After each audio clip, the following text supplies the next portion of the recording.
Today we're doing a review of issue 7 of White Dwarf from 15th of March 2014. What's inside? Apocalypse, Imperial Knights, Hellbrutes, Damocles campaign, some Tau and a couple of other cool things. Enjoy!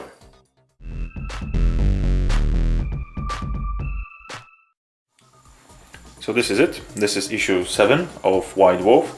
And as you can see on the front we've got huge black Imperial Knight and huge caption that says Apocalypse, slightly suggesting what's inside this issue. Moving on, we've got opening salvo from Jez Beacon and a short list of new releases that are coming this week. Obviously the contents of the issue. Next we've got Warzone Damocles, the Tau campaign for Apocalypse, and some details and examples of datasheets for that campaign. Next up we've got a book from Pen Counter, a new release, Arja Krogfist. Obviously it's about dwarves and space, which is Space Wars. Next we've got a small anthology of novellas written in the world of Damocles and the campaign of Damocles Tau fighting other races, and a digital data slate for Hellbrutes, obviously describing the backgrounds and why Hellbrutes don't look anything like dreadnoughts from Space Marines. Next up we've got Jeremy Vetok talking about how it is to be a hobbyist and how hard it is sometimes to explain to other people who are not hobbyists yet, what is it all about, and he's pondering on hobby and stuff. It is worth a read. On following pages we've got some tips and tricks on how to include those huge war machines into your existing army and how to tie them together so they create a unified army. So there are a couple of hints, like using some heraldry that you are using on your existing models, and maybe adding and blending sort of the bases so they look the same. So in this example there's another soldier from the army fighting underneath the Imperial Knight. On the following pages we've got more of the same, and Matt is explaining over here why, he's explaining his use of heraldry on his Imperial Knights and why his Imperial Knights are yellow within an army of Black Templars. So it's obviously a bit of contradictory to the previous page. Next up we've got Epic Ambitions. Obviously this issue is about Apocalypse, and we've got Dan Harden talking about how to prepare for Apocalypse game. For those of you who have already played Apocalypse, you know that it's quite of a challenge to prepare for this game, and for those who did not have a chance, it is.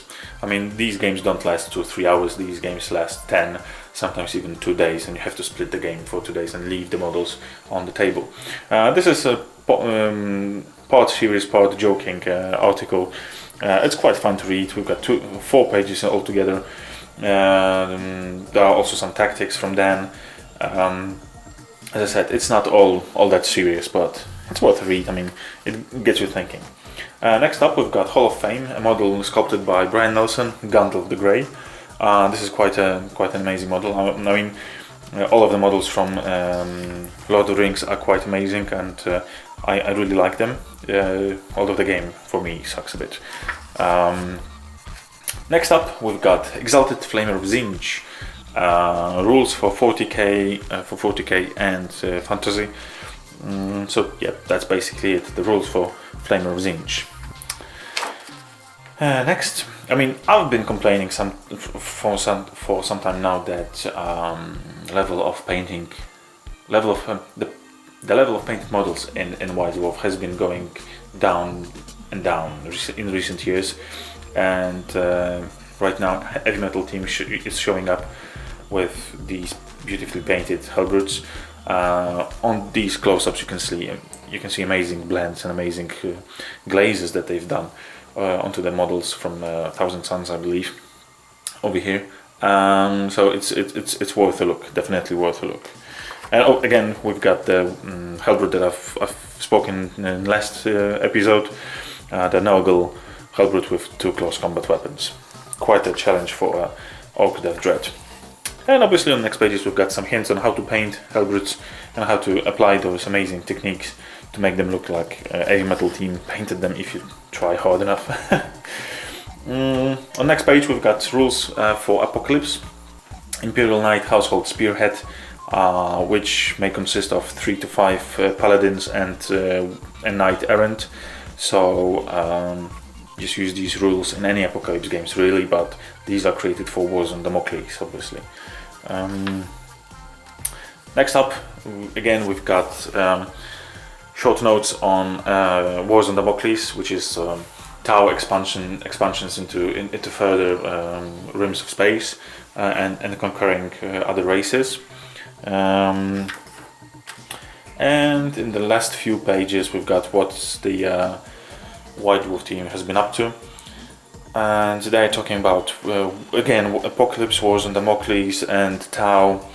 I don't want to go into too much detail right now, just have a read. And the last few pages we've got a Riddles model of the week that you can choose and pick and suggest on this email below. And Weapon of the Week, which this week became a Jokeros digital weapons.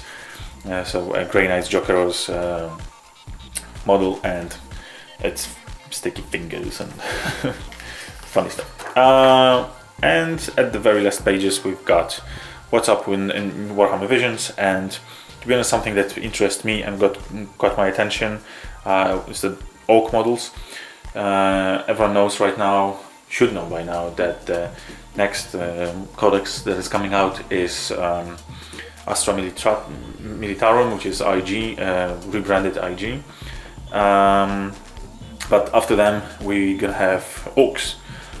So I'm really happy for those pictures, because they suggest that someone is already working on the Orcs, and we will probably see those models somewhere in the codex, in the publications for Orcs. And on the last page, again, as last week, we've got an amazing shot of Chaos, and this time we've got Hellbrute, Lord of Skulls in the background, and some Chaos Space Marines. So that was it. This was issue 7 of White Dwarf. All about Apocalypse and Tau and Imperial Knights and Hellbrutes.